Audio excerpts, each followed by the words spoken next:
This is Celena. I'm here at CAQ Records today, and I have a special guest with me. We have the hip-hop artist, Antonio Breez. How are you today? Hey, what's up, Celena? I'm doing great. Thank you for having me, and thank you for taking the time out to interview me today. It's my pleasure. Oh, thank you. It's my pleasure as well.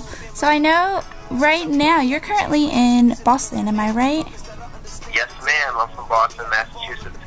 Did you grow up there, or are you originally from another location?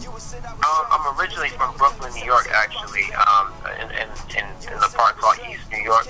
I moved to Boston when I was about 6 years old, and I've been here ever since. So it's been quite a while, and I've been in Boston for, the majority of my life. Yeah, that's awesome. When you got into music, you were in Boston at that point? Yes, ma'am. How is the R&B hip-hop culture in Boston? Is it live, or is it a little quiet? It's kind of really quiet, to be honest.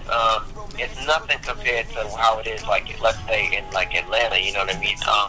Out here, it's like, if you do music, you gotta really, really, really like push to get, love and recognition, because there's so many people that do music out here in Boston. Yeah. It's kind of like, fighting in the wild almost. Yeah. But, I've never really had an issue. All the DJs out here, show me nothing but love and support. Shout out to, DJ Chubby Chub, DJ Dex, Team Jerk, Sam C, DJ DW. They've always held it down, you know what I'm saying, and gave me the utmost support. So I would say that it's pretty fair, you know what I'm saying, as long as you grind. Yeah, definitely. That's awesome. So you just released your newest or first full-length album, The Convocation of Antonio Breez? Yes, ma'am. How has that been? Are you getting crazy feedback? The feedback from this album has been crazy. It's been insane, you know what I mean? For the album to just be a little less than a year old, the feedback has been insane. I've grown a lot of fans, and a lot of people who can relate to my story. So, I'm really, really happy with what's been going on with the Convocation, and it's allowed me to grow on so many different levels as an artist. And, I'm really excited to present my new upcoming album, in a little bit for the fans and to continue the legacy. Yeah, definitely. What was your biggest inspiration behind your first full-length album? What was your whole goal? Well, my goal was mostly to inspire and mostly to just show a little bit of who I was, as far as being a college student. That's where I got the Convocation title from. It's like based off like the convocation ceremony that we had at my school, where, all the freshmen was kind of like welcomed in to the community by all of the professors and things like that. So, I had that same kind of idea going, with it being my first hip hop, attempt, at an album. So I try to keep it, true to that, and also true to my life stories and things like that. So, that's really what the inspiration was behind the Convocation of Antonio Breez. Okay, that's awesome. One of my favorite songs was Next to Me. Oh, really? Yes, I thought that was amazing how you incorporated your fans. I think it made it so personal, and it was really clever. Now, did you come up with that yourself, or was there like a request for that?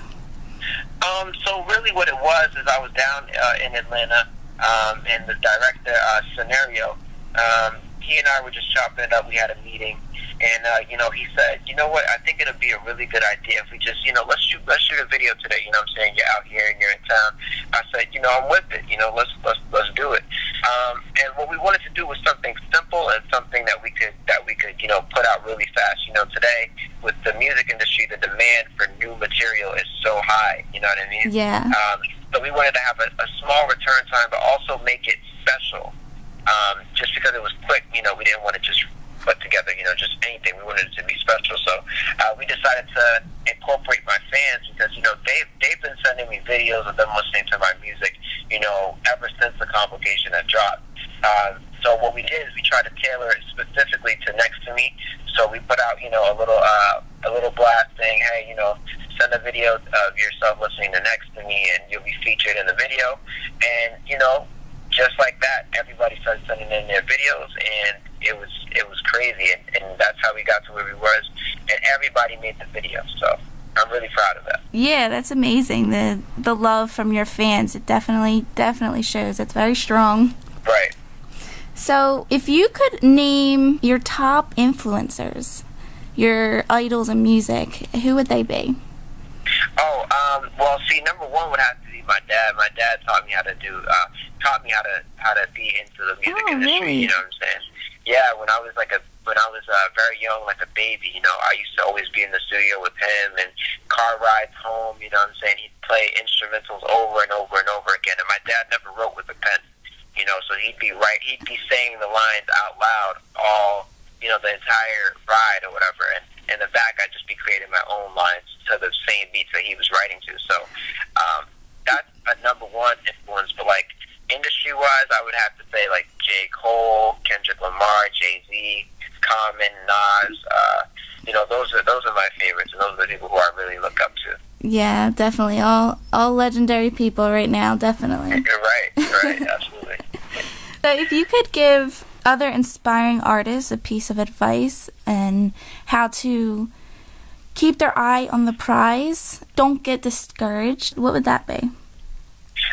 Well, the advice that I would give to them is to just honestly not to let anybody tell you that you can't do anything. You know what I mean? I believe that the sky's the limit, and life is truly what you make it. You know, Hillary Clinton is a good example. You know, she was, you know, somebody who tried, and you know, she was going to be the first, you know, female to have that sort of, and Barack Obama too. Now, I'm not a politics person. Yeah. But they're just relevant examples of people who really, you know, shot for the sky. And I just believe that, you know, everybody can do anything that they put their minds to. So, you know, that's a word for my fans and the people who, you know, really look up to me. Just go for it, no matter what people say. Yeah, I agree with you on that. Mm-hmm. So when you mentioned that you will be dropping a future album, is there a time on that yet, or you still... Well, see, the album's in progress. I do plan on dropping this album spontaneously.